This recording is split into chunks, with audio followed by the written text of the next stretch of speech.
Hallo ihr Lieben, herzlich willkommen bei Leute zu Gast bei Profi. Heute Starfotograf aus Metzingen, Düsseldorf, Mallorca, Thomas Kiel. Mensch, so eine schöne Ansage, selten bekommen. Und ich freue mich, dass du hier bist, dass du Zeit gefunden hast. Gerne. Und du verrätst uns, welches Gericht wir heute zusammen kochen.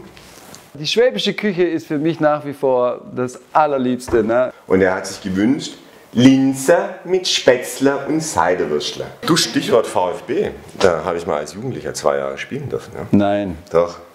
A-Jugend. Nee, B-Jugend. Ja. Da habe ich echt auch noch eine ganz kleine Geschichte, aber ich weiß nicht, ob du es hören möchtest. Unbedingt. Aber das ist ja auch eine kleine Geschichte. Ich war tatsächlich auch Fußballer und ich war Fußballer in Wannweil, also so der Nachbarort nach Betzingen. Alter, stopp, das gibt's nicht. Da habe ich angefangen. Nein! Doch. Geil! Das ist nicht abgesprochen. Ich bin ja ein bisschen älter wie du und bei mir hat in der Generation Guido Buchwald gespielt. Na klar! Ja, kann das und seine Brüder. In der Zeit, wo ich dort war, hat er in der ersten Mannschaft gespielt. Und die Geschichte erzähle ich immer, wenn ich irgendwo bin. Aber egal, wenn ich gesagt habe, ich habe in Wannweil gespielt, habe ich immer gesagt, ich habe mit den Buchwald-Jungs gespielt. Und alle flippen völlig aus. Und dann sage ich immer, dann hat man ihn gefragt, ob er zum VfB gehen soll oder ich. Dann habe ich gesagt, du Guido, geh du spielst besser und ich werde Fotograf. Du brauchst mal kleiner. Das muss ja noch für unser Gebiss halten. Ja, komm, so alt bin ich auch nicht, dass mein Gebiss hier nicht mehr funktioniert. Ich habe unser gesagt, ja. Sag mal, Thomas, und wenn du so als Fotograf, ja, da erlebst du doch eine Bandbreite von Dingen im Leben. Ja? Mich würde interessieren, so das Kurioseste, mich würde interessieren auch das Coolste oder Witzigste, also die Gegenseite mal. Leute, wir haben uns so verquatscht, wir beide, ehrlich, also es tut mir leid, wir fassen jetzt einfach zusammen, wir haben ein bisschen was zusammengeschnitten. Also das ist diese eine Zwiebel gewürfelt.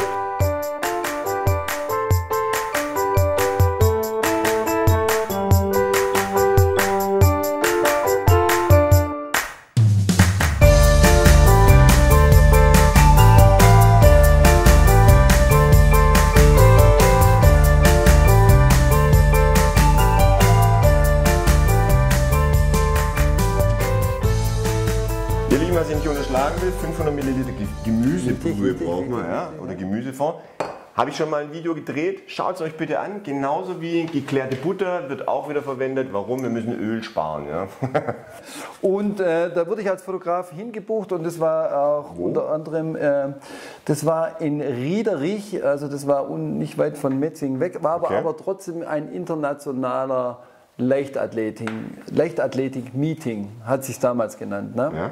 Und ich bin da irgendwie um 12 Uhr hin und ich hatte auch keinen so einen richtigen Auftrag, was ich denn machen sollte. Ne? Auf jeden Fall war in dem Zeitfenster, wo ich war ein Speerwerfer zugegen. Und der hatte sich vorbereitet und so und ich dachte, ja, dann fotografiere ich halt den, ne? Was kann schon passieren. Und der lief so an mit seinem Speer, warf ihn und ich habe so ein bisschen hinterher geschaut und so und dachte, ja, so spektakulär ist es ja nicht. Und guckte an dem Speer so ein bisschen hinterher und dachte noch, hui, wo landet denn der? Moment. Und, Zwiebeln rein? Ja, auf jeden Fall. Und ich traute meine Augen nicht, alle schrien, Achtung, Achtung, Achtung.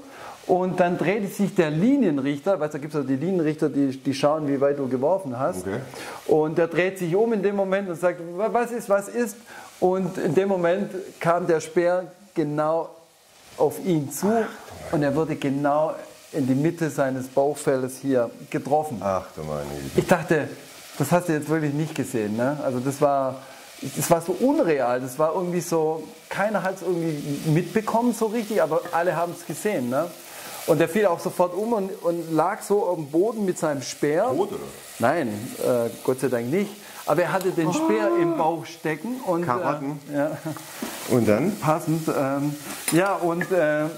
Ich dachte noch, das kann nicht wahr sein. Ne?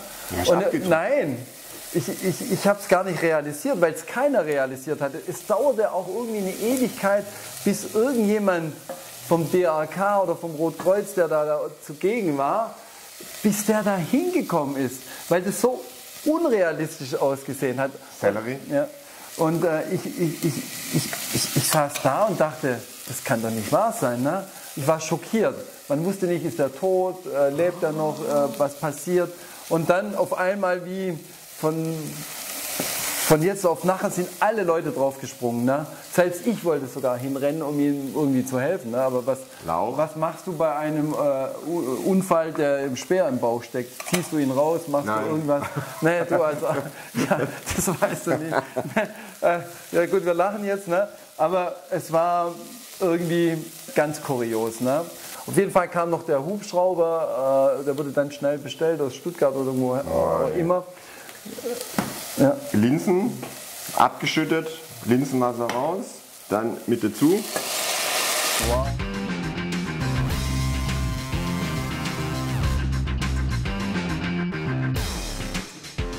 Keine Stunde später rief die erste Agentur an. Ganz kurz. Ja. Brühe. Ich weiß, ich hänge auch da dran an der Lippe, aber, Ja. aber es ist. Nein, es ist wirklich. Aber wir müssen nur kurz kommt so ein noch, bisschen. es kommt noch.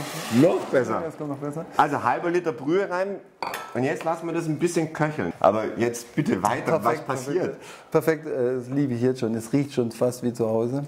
Naja, er fragt mich nach dem Bild, aber. Und? Hast du ihm gegeben? Nein, ich habe es nicht fotografiert.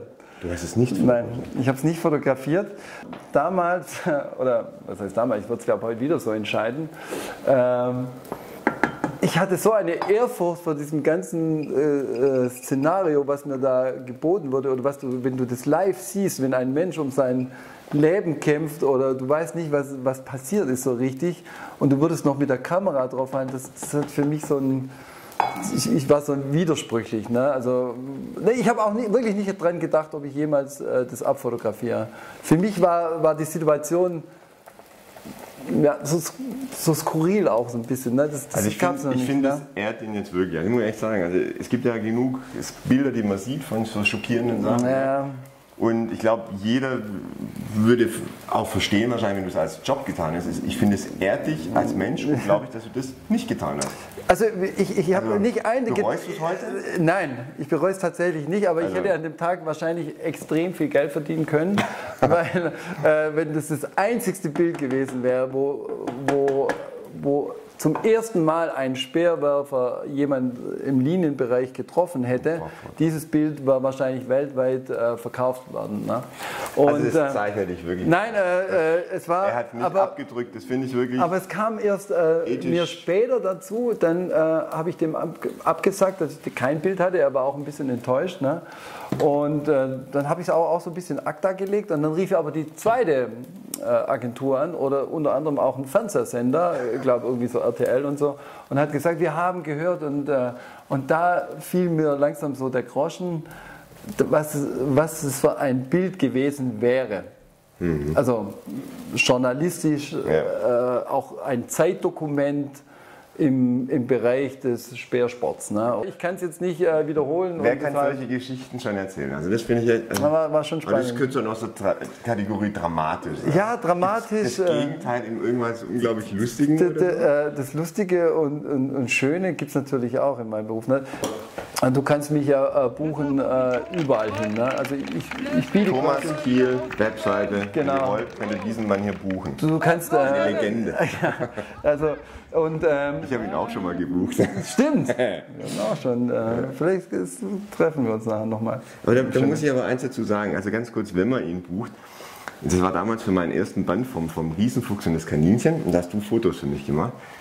Und ich war schon aufgeregt, ja, aber... Ehrlich? Ja, ein bisschen. Also du hast mir die Aufregung völlig genommen, das war wahnsinnig cool. Also wenn ihr ihn bucht und irgendwie ein Foto machen müsst, also das ist professionell und ganz entspannt und also Hammer. Also ich kann es wirklich nur aus eigener Erfahrung sagen, das war ein genialer Tag. Danke dir. Aber was Lustiges ist auch noch passiert, damals Biggie Stein, ist auch schon ein paar Jahre her, war sie im Weltcup Skifahren unterwegs, in Trickski. Okay. Ja, der Verleger hat gesagt, du mach mal eine Geschichte mit Bild und Reporter und fahrt mal zum Weltcup und das war in Lac Lussat in Frankreich. Wir morgens hingefahren, wow, Lac Luzard, Frankreich, den reporterischen Alltag uns richtig schön vorgestellt, wie das da wird. Ne? Und da muss ich kurz wieder einhebeln, ne? Das sieht man aber auch, wie viel der reist, ne? als Fotograf ist man unterwegs. Naja, ein bisschen schon. Schon, klar. oder? Ja, man muss die Komfortzone verlassen. Also, man kann nicht nur um den Kochherd fotografieren. Nee, und dann sind wir tatsächlich nach Lac Luzard gefahren und wir sind den Lift hochgefahren und ich habe schon beim Hochfahren gedacht, ich bin, glaube ich, falsch angezogen. Ne? Beim Hochfahren aber jetzt. Also beim Lift hochfahren dachte ich noch, beim Runterschauen an die Hänge und so, habe ich auch schon, weil es eine Weltcup-Veranstaltung war, habe ich die anderen Fotografen schon gesehen, ne, die mit... Eine mit Schneeschuhen. Nein, Schneeschuhen, Steigeisen, ne, und so in meinem, und dachte noch so, hui, gut ausgerüstet. Ne? Aber ich habe auch noch keine großen Gedanken gemacht. Ne? Und dann sind wir im Lift oben angekommen, dann kam auch der Bundestrainer auf uns zu und hat gesagt, ihr kommt extra hier aus Südwestpresse, ne? Und ihr wollt die Biggie Stein fotografieren, eine Story machen. Da sage ich, ja, gerne. Und ich sagte, hey, klar, Biggie, wie soll ich dich fotografieren? Ne? Und sie so, naja, die meisten Fotografen machen es halt so im Hang, also wenn sie so runterfährt und so einen Sprung macht oder so. Und dann sage ich, hey, gute Idee. Die Idee war aber dann falsch, weil ich dann mit zu dem Hang lief, ne, wo der Startschuss ist für die FIS-Abfahrt. Mit ne? deinen Sneakers? Also mit meinen Sneakerschuhen, es war schon auch ein bisschen rutschig. Ne? Und ich lief da so in den Hang hin und hatte meine Fototasche so dabei. Ne? Aber den Foto schon in der Hand, ne, dass es professionell aussieht und die Biggie, ja. Warst du da schon ein paar Jahre dabei? Also warst du schon ein bisschen routiniert? Ja, aber noch nicht ganz so. Also es war doch, ich fühlte mich gut. Ne? Okay. Also ich dachte, das rock ich. Ne? Ja. Und dachte, okay, motiviert wie ich bin, gehe ich ein bisschen in den Hang rein, also laufe in den Hang hinunter und suche mir da so einen Platz und dann winke ich sie her und dann kann ich sie gut ablichten.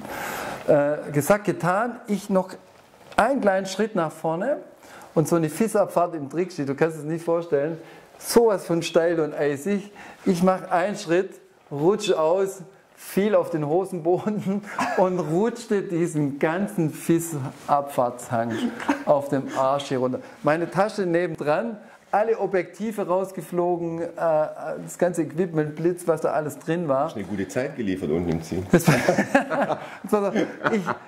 Rücklings, alles ist passiert. Ne? Und ich wollte mich nicht allzu arg blamieren und habe versucht, mich immer an dem Schnee festzuhalten. Irgendwie, ne? Und meine Hand, die war dann aber so vereist und es war wirklich nicht zu machen. Und irgendwann habe ich an so einem Tor aufgeschlagen, weißt du, so ein Abstecktor. Ne? Ja. Und ich dachte, ich kann nichts mehr bewegen. Ne? Bin dann aufgestanden und habe Kontenance bewahrt, ne? Und ich wusste, es geht nichts mehr. Ne? Die Kamera war voll mit Schnee und mein Kopf war voll mit Schnee und so. Und ich war nur so perplex, obwohl ich fast nicht aufstehen konnte. Und ich habe nur gesagt, okay Biggie, es geht los. Und ich guck durch das Objektiv, ich habe nichts gesehen, es war nur Schnee und alles voll. Ne? Es war der peinlichste Moment in meinem ganzen fotografischen bis jetzt Leben, weil sie haben natürlich, jeder hat es gesehen, ne? Also eine FIS-Abfahrt, gelacht, die anderen Fotografen sind wahrscheinlich, die Biggie kam dann eingewählt, ist überhaupt alles in Ordnung, sogar der Arzt kam dazu gewählt, weil das muss so schlimm ausgesehen haben, wie ich da den ganzen Hang in Pirouetten runtergedreht bin. Also das war... Du, ich habe ja vorhin erfahren, dass du gestern noch in Frankfurt warst, ja? Und dann hast du mir die Geschichte erzählt und das finde ich unglaublich spannend, weil es den Menschen Thomas Kiel so facettenreich macht, ja? Ich lege zwischendrin noch zwei Paar Seidenwürstchen hier rein. Die Landmetzger. Ja, ich war tatsächlich heute Morgen noch in Frankfurt, weil ich mich dem Sport Triathlon verschrieben habe. Triathlon? Triathlon, ja. Ironman. Ironman. Schwimmen, Radfahren. Marathon. Laufen, ja. Aber du bist schon einen gelaufen, also das heißt, es ist nicht irgendwie der erste Versuch, du bist schon in Amsterdam den gelaufen, ne? In Amsterdam war der 73, das heißt, ich durfte in Amsterdam letztes Jahr den halben probieren, also in Almere, und habe den gut überstanden, aber ich war eigentlich ja in dem Jahr für Frankfurt gebucht, aber der fand nicht statt oder hat stattgefunden, aber ich hatte die Option nochmal zu verschieben und dann habe ich gesagt, okay, ich mache den 73 in Almere, um mich mal so ein bisschen an den großen Ironman mich zu wagen. Respekt. Und habe das dann wahrgenommen und bin halt morgen noch in Frankfurt gewesen und bin mal die Teststrecke oder die Originalstrecke gelaufen. Und wie war's? War gut, herrlich. Bestes Wetter. Bin ja schon froh, ich zum Auto hinkomme. Ja, bestes Wetter und habe tatsächlich 20 Kilometer geschafft heute Morgen. Top. Und, aber du willst die Distanz willst du schaffen. Ne, so. Das ist so, du kommst ja ins Ziel und dann heißt es, you are Iron Man, ja? Du bist Iron Man. Ne? So aber mal ehrlich, ist es wirklich der Letzte, der reinläuft? Kommt da wirklich einer hin und sagt, du bist Iron Man? Ja, und ich war der Letzte. Der Letzte. Und der Letzte ist eigentlich noch fast besser wie der Erste, weil der Letzte wird ja gefeiert, weil alle warten auf die Siegerehrung. Und wenn der Letzte reinkommt nach 15 Stunden oder 16 Stunden. Da gibt es kein Zeitlimit. Doch, es gibt ein Zeitlimit, ich glaube 15 oder 16 Stunden. Aber der Letzte wird gefeiert wie der Erste, weil alle im Stadion stehen und da läuft rein und alle sagen, you are the Iron Man. Ne? Das wäre doch fast schon aber du wirst es auch nicht in 16 Stunden schaffen. Hey, wieso? Also, nein, also wenn du nicht trainiert bist oder leichte Ambitionen hast zum Schwimmen oder Radfahren, scheitert es. Also das ist wirklich... ich habe heute Morgen wieder gespürt, was das heißt. Ich muss dich unterbrechen. Der ist so spannend, der Mensch. Der bringt mich völlig aus dem Konzept. Wir brauchen noch Spätzle, Leute. Wir brauchen Spätzle. Oh, ich liebe Spätzle. Die habe ich vorbereitet, selber gemacht. Nein. Das könnt ihr euch das Video angucken mit Chili zusammen. Das werden wir euch auch noch nachpräsentieren. Das kommt. So, jetzt geht es beim Kochen weiter. Ja, wir haben 250 Gramm handgeschabte Spätzle. Ja. Wir nehmen wieder geklärte Butter. Warum? Mit der geklärten Butter kann man die Temperatur... Kennst du geklärte Butter? Das ist Butter, wenn ich habe es noch nie gehört, aber es sieht mega aus. Dann kannst du mit der hochgehen und die verbrennt ja nicht. Ja, da ist das ganze Protein und das Wasser alles drauf. Du weißt, ich brauche Proteine. Ja, aber du kriegst die Proteine. Derek sieht super aus. Ha, ich hoffe, es schmeckt auch. Ja? Dann lassen wir das ein bisschen anbraten. Ich salze einmal von oben drüber. Und währenddessen, der Linsen, kommt ein ganz bisschen Muskat rein. Zum Verfeinern des Ganzen, oder? Genau. Ganz wenig, das ist eine Messerspitze voll Muskat, das war's. Das hat mein Vater gesagt, das ist immer ein Trick. Mal sehen, ob es stimmt. Ich bin gespannt. Oh ja, jetzt wird es richtig langsam. Ja, ist die Kartoffel auch schon drin, ne? Ja. Jetzt da müssen wir langsam vom Feuer gehen. Sehr gut. Ja, also vom Salz mache ich nicht mehr. Das Einzige, was jetzt noch kommt, sind 2 Esslöffel Rotweinessig. Dann gehen wir runter. Und hier mit der Butter. Mit der Butter. Und wird das was. Kannst du... Oh ja. Ja. Hey, die Schule war gut, ne? Meinen ersten Pfannkuchen, den ich gewendet habe in der Lehre, der ging direkt auf die Schürze. Weil so schön... Ehrlich?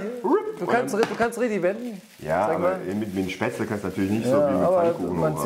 Man sieht, du kannst es. Thomas, ich mache alles in die Mitte und oben drauf, oder? So richtig klassisch? Unbedingt. Es muss alles auf 1 sein, ne? Teller sieht schon gut aus. Wie bei Mama. Das ist so gut. Herrlich. Eine Seidewürstle. 1, 2. 2 bitte. Jawohl. Hast du auch einen Senf? Natürlich. Und ein bisschen Essig, ne? Aber das hast du ja vorher schon gesagt. Genau. Erzähl mal, hast du noch Prominenz? Ja, ich habe noch eine Geschichte, die eigentlich auch, liegt auch schon ein bisschen zurück, aber ich finde sie irgendwie auch witzig. Und zwar war ich beim Henry Maske, Den Boxer. den Boxer, Henry Maske, bei seinem letzten Kampf, Time to Say Goodbye, sagt er vielleicht was? Ja, klar. Von dem Sänger Bocelli, ne?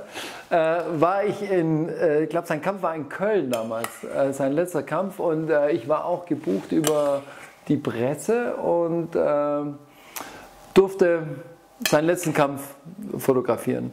Und ich war wirklich ganz, ganz vorne am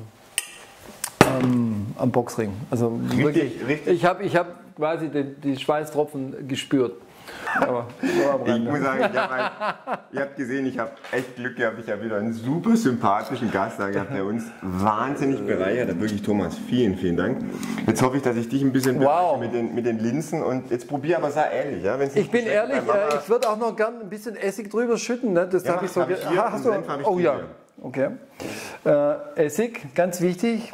Dann gibt es noch so ein bisschen Feuchtigkeit, aber fast ein bisschen zu viel.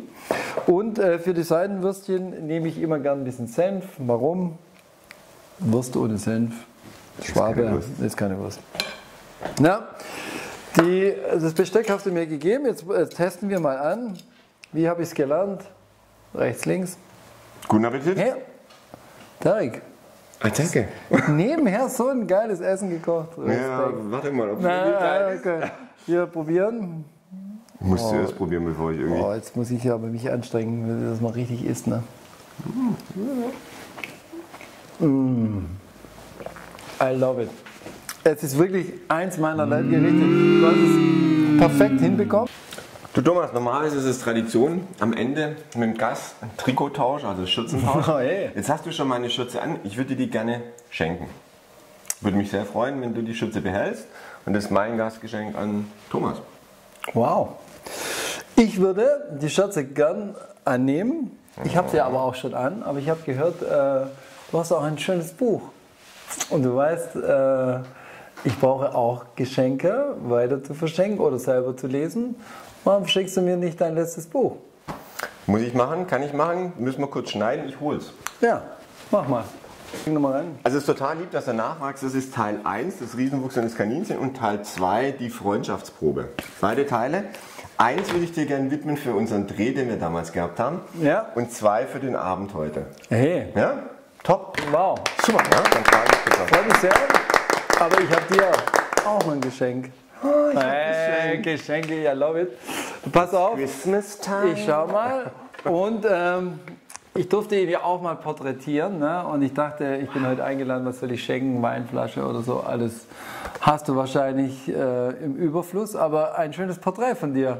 Wow. Und erinnerst du dich? Ja. Zeig mal kurz in die Kamera. Who is this good looking man? Oh, na, ist gut, ne? Was für ein tolles Foto. Seht ihr, was der aus Leuten machen kann, ja? Ich habe es auch ein bisschen bearbeitet, ne? Und da trägst du das Haar noch offen. Ne? Ja. Ich habe ihn halt fast nicht wiedererkannt. Aber als Koch ist es auch besser, wenn die Haare... Aber das sieht super aus. Mega. Ja? Gefällt's dir? Ja, ich habe auch ein bisschen gewidmet. Machst du auch. Und vielleicht magst du es irgendwo hinstellen, deiner Frau schenken, whatever. Freue mich. Thomas Kiel, vielen Dank. herzlichen Dank. Mega. Leute, wir beide sagen herzlichen Dank fürs Zuschauen. Kocht's nach, schwäbisches Gericht, lasst es euch schmecken. Wie bei Vatern, Muttern. Muttern. Abonnieren nicht vergessen, Daumen hoch. Macht's gut, ihr Lieben. Ciao, Freue ciao. mich. Vielen Dank. Ciao.